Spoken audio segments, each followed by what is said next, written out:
How we doing? Good Saturday evening. Meteorologist Stephen here. Beautiful, beautiful Saturday we've had. Temperatures were in the 70s, nice and dry. Felt very autumnal.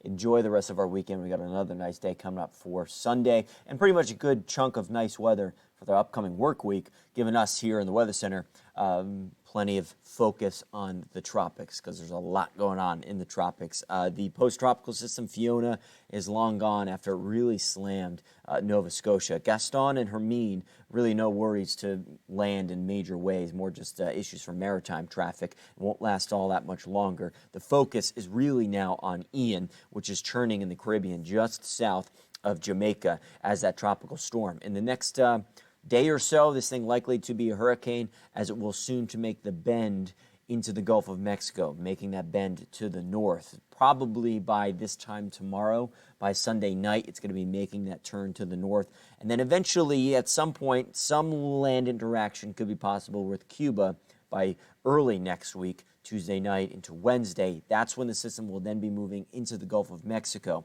by the middle of next week. And that's where the big question marks come about where this thing will go, how strong will it be. A lot of factors will be coming into play to determine its track, where it'll be going, and who will have the most impacts out of this system. Pretty much a landfall still possible.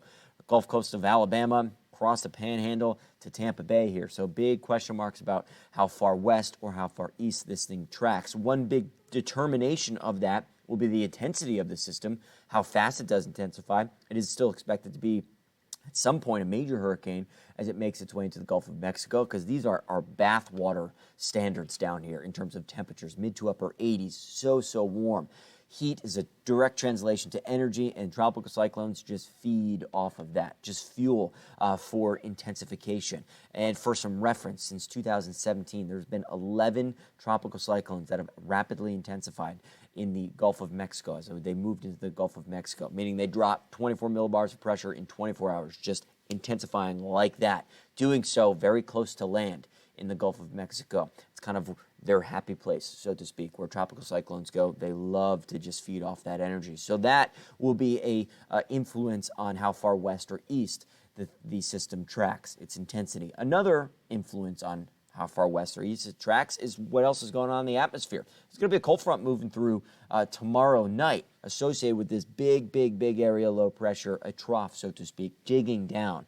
Brings us here locally a nice stretch of weather, keeping the autumnal air around, but it also can help determine how far west or east Ian does track. Tomorrow night, we get a few showers as a result of said front that moves in. It's a beautiful night tonight, though, under mostly clear skies, temperatures dropping to about 60 degrees. We'll see a few more clouds move in throughout the day tomorrow with a southwest breeze setting up, so it does get our temperatures to near 80 degrees or the low 80s, so to speak. A warmer day, still a nice one. Still should be dry for most of the daylight hours into 2 o'clock, looking pretty good. Late night hours roll around 10, 11, midnight, few showers stream in with the front broken line of them, maybe into 2, 3 o'clock in the morning on Monday, so overnight. But by the time the sun comes up on Monday, we're talking about some sunshine, a dry west-northwest breeze, setting up a really nice day of weather with some sun. High pressure is going to move in behind this front, and it sets up that really nice stretch of weather for the majority of the work week. Through Monday, Tuesday, Wednesday, and most of Thursday, we're looking at a good amount of sunshine, some dry conditions. We'll get a reinforced push of some cooler air, so temperatures drop down to the low 70s by midweek. Really nice week of weather coming up. We need the rain, though. We need it badly. Moderate drought up for the Hampton Roads, severe drought up for the Eastern Shore.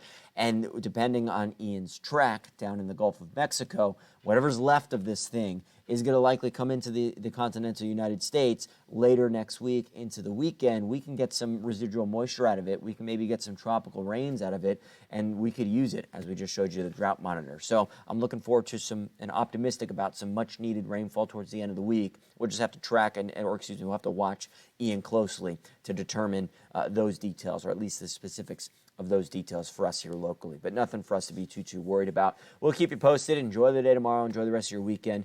Enjoy the rest of your night tonight. And we got, again, some sunshine set up for the upcoming work week and some cooler weather moving in, too, by Wednesday and Thursday. We'll have more on the forecast coming up later on Fox 43 after some sports balls are going on, some sports games going on, and then again on Wavy News 10 at 11. So we'll see you there.